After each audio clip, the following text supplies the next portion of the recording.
Bien le bonjour à toutes et à tous.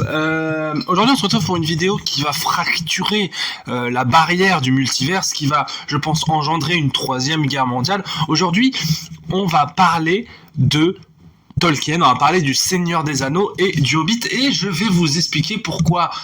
Deux choses. Pourquoi Le Seigneur des Anneaux est l'une des trilogies les plus surcotées de l'histoire, et pourquoi Le Hobbit, c'est vachement mieux que Le Seigneur des Anneaux. Générique. Elle a kiffé la mélo, là j'suis dans le thème, j'suis dans ça.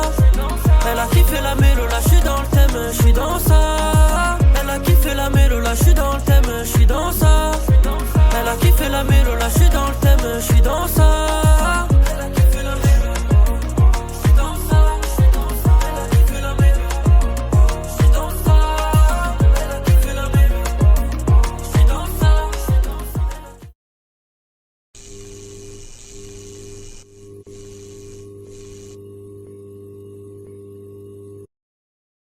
Générique.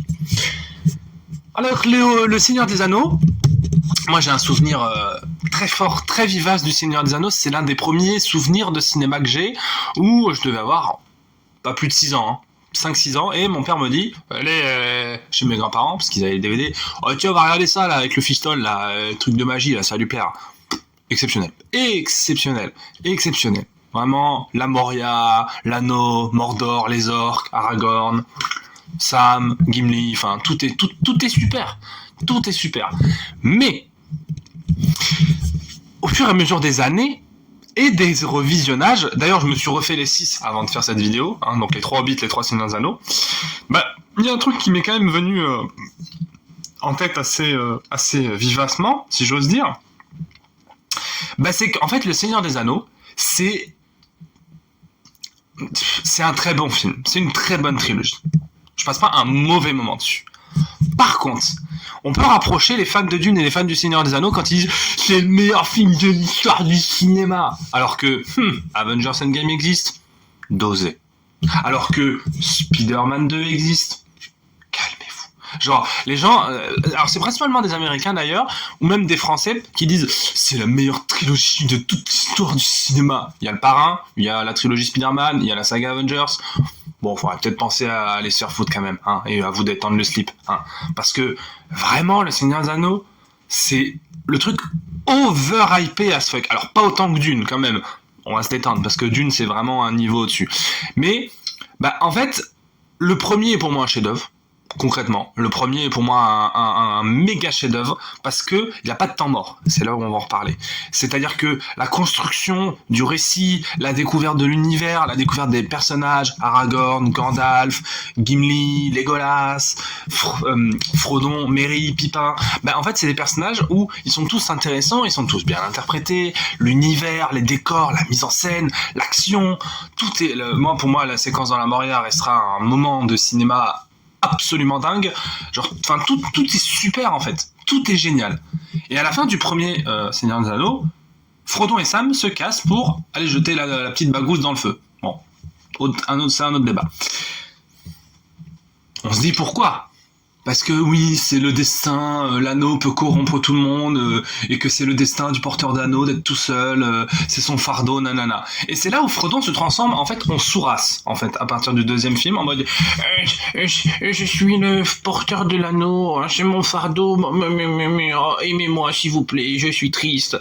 Alors que frérot, c'est toi qui l'as décidé de porter l'anneau, c'est toi qui l'as décidé, Donc si c'est pour te plaindre, autant le donner à Sam, le frérot. Sam, meilleur perso de toute la trilogie, mais ça tout le monde le sait, Sam vraiment une sourasse, mais déjà il s'embrouille avec Sam, il fait confiance à Gollum, il y a rien. À partir du deuxième volet, Frodon c'est le pire perso de toute l'histoire de la Terre du Milieu, et vraiment de très très loin, mais vraiment de très très loin. Il est insupportable, et en plus à la fin sur la montagne du destin, Sam lui dit, gars, on a fait 15 000 bornes à pied, là, jette la bagouze, là, qu'on en finisse. Et le gars est en mode, non, je vais garder l'anneau.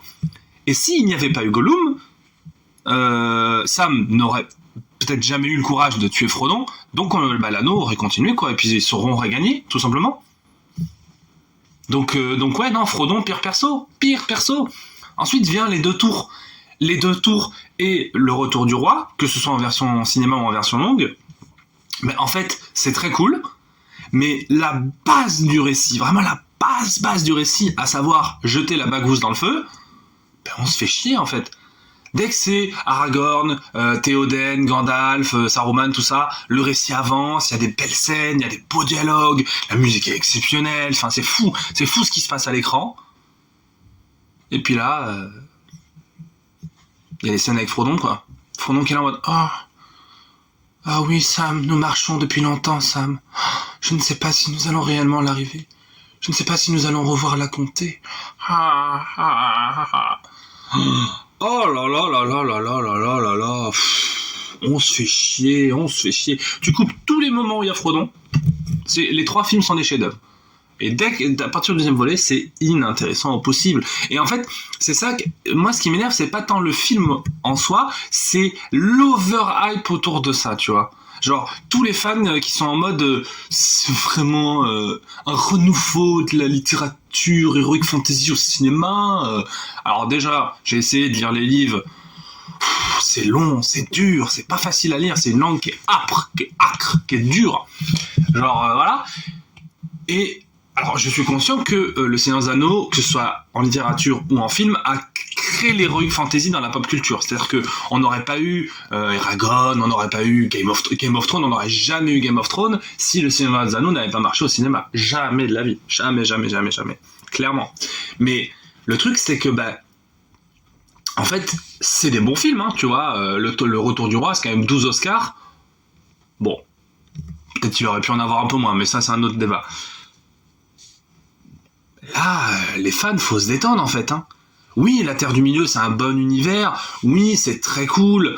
Mais, au bout d'un moment, la meilleure trilogie de l'histoire, faudrait peut-être penser à se calmer, quoi. Genre, sérieusement. Il y a Matrix quand même, hein.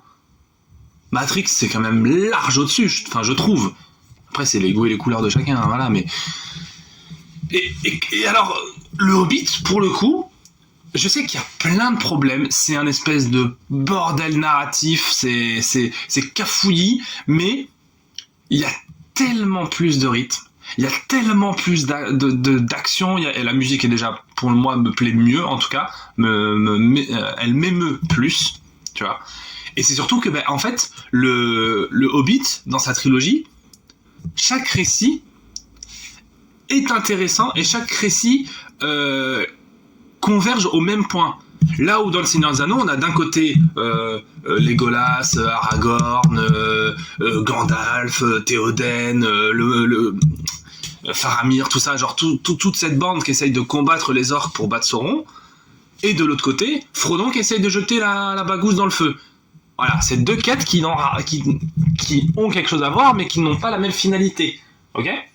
Alors que dans le Hobbit, on a 2 quêtes. On a les nains qui essayent de reprendre Erebor et de tuer le dragon, puis ensuite, une fois que le dragon est mort, de défendre Erebor, parce que c'est leur royaume. On a d'un autre côté les orques, sous les ordres de Sauron, qui tente de faire son comeback, finalement un peu comme un Michael Jackson, t'as vu, et qui essaye de reprendre Erebor, enfin de prendre tout simplement Erebor pour, grâce à ses richesses, pouvoir avoir une place forte dans la Terre du Milieu et reprendre son pouvoir et l'anneau, etc., ce qui nous mène au Seigneur des Anneaux. Et d'un autre côté, on a Gandalf qui se dit, c'est quoi cette espèce de puissance là ? Pourquoi il y a des orques partout ? Pourquoi il y a des saloperies de bestioles là ? Et finalement, toutes ces quêtes convergent au même endroit, la bataille des 5 armées. Et je suis désolé, en termes de dialogue, en termes de féerie, en termes de magie, en termes de cinéma, je trouve qu'il y a plus d'idées, il y a plus d'impact dans le Hobbit. Donc, et comme je le disais sur les quêtes secondaires, toutes les quêtes, elles sont hyper intéressantes à suivre. C'est-à-dire que moi, je me fiche que l'action s'arrête momentanément pour aller voir Gandalf qui va explorer des tombes ou qui disparaît à un endroit, tu vois. Alors que dans le Seigneur des Anneaux, quand j'ai 30 minutes de scène avec Sam et Frodon, là, j'en peux plus, là. Là, je suffoque, là. Là, non, stop. Allez, on arrête. Tu vois. Genre, je passe les scènes, tu vois ce que je veux dire? Donc, c'est assez... C'est 2 œuvres qui n'ont pas grand chose à voir parce que déjà le Seigneur des Anneaux, il y a un rapport au gigantisme, il y a un rapport aussi à la découverte de la Terre du Milieu. On découvre cet univers. Foncombe, les elfes, les nains, la Moria, les orques, l'anneau, l'influence de l'anneau, Edoras, le Rohan, le Mordor, le Gondor. Enfin, tu vois, on découvre toute cette terre, en fait. On découvre tout ça.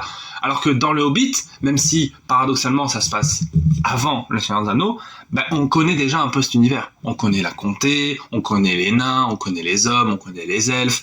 Même si on découvre de nouveaux endroits comme le royaume de Thranduil, Erebor, Lagueville, Dol Guldur, tu vois, on découvre des nouveaux trucs, mais c'est des choses qu'on connaît déjà en fait. Donc l'effet waouh est un peu moins grand, et pourtant, Erebor est l'un des endroits de la pop culture où j'ai le plus envie d'aller. Ah, concrètement, la thune, vrai plaisir. Ah bah oui, oh bah bien sûr. Hein. Des salles entières de pièces d'or, de rubis, de diamants. Oh là là là là là là, quel plaisir. Hein. Heureusement que Macron n'a pas entendu parler d'Erebor, hein, parce que sinon, il prendrait tout. Ça, c'était la petite phrase politique. Donc voilà, on a 10 minutes de vidéo, ressenti 70 jours, pour faire clair. Pour faire une conclusion.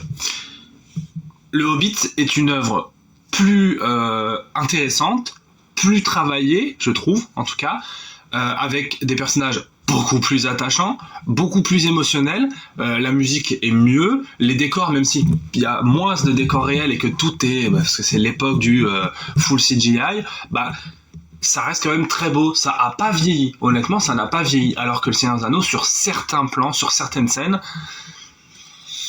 il y en a 2-3 où ça a quand même vieilli, il faut être honnête à un moment donné, hein, parce que voilà. Donc voilà, ça, j'aime le Seigneur des Anneaux, mais je préfère le Hobbit. Le Hobbit met une tempête au Seigneur des Anneaux parce que suivre des nains qui veulent reprendre leur montagne, c'est beaucoup plus émotionnel et beaucoup plus intéressant que un enfant là qui veut jeter une bagousse dans le feu et qui arrive même pas parce qu'il a pas les couilles, tu vois. Ça, on s'en fout. Voilà. Et je sais que en disant cette vidéo, j'ai les fans de Tolkien qui vont venir me huer. Alors, ça peut être les fans de Dune. En général, si t'es fan de Tolkien, t'es fan de Dune. Hein. Parce que, oui, voilà, c'est ça. C'est qu'en fait, les moments avec Frodon et Sam, c'est le syndrome Dune. C'est-à-dire qu'il ne se passe rien. Ils sont là. Ils marchent. Ils parlent pas. Il y a de la musique. Puis on se fait chier. Puis t'es en mode, dites quelque chose, hein, parce que si vous marchez pendant 3 mois sans parler, ça va être long, là, Tim. Hein. Ils sont là. Nous marchons dans les marais des morts. Nous marchons dans le Mordor. J'ai peur, Sam. Frodon, faut lui donner un petit Béroca, faut lui donner une vitamine, hein, parce qu'il est en dépression, là, le pauvre. Hein. Ah ouais, non, on n'en peut plus. Voilà. Bref, le Seigneur des Anneaux, c'est hyper surestimé, alors que le Hobbit, c'est hyper sous-estimé. Voilà, c'était Captain Melba, je vous dis à bientôt. Peace.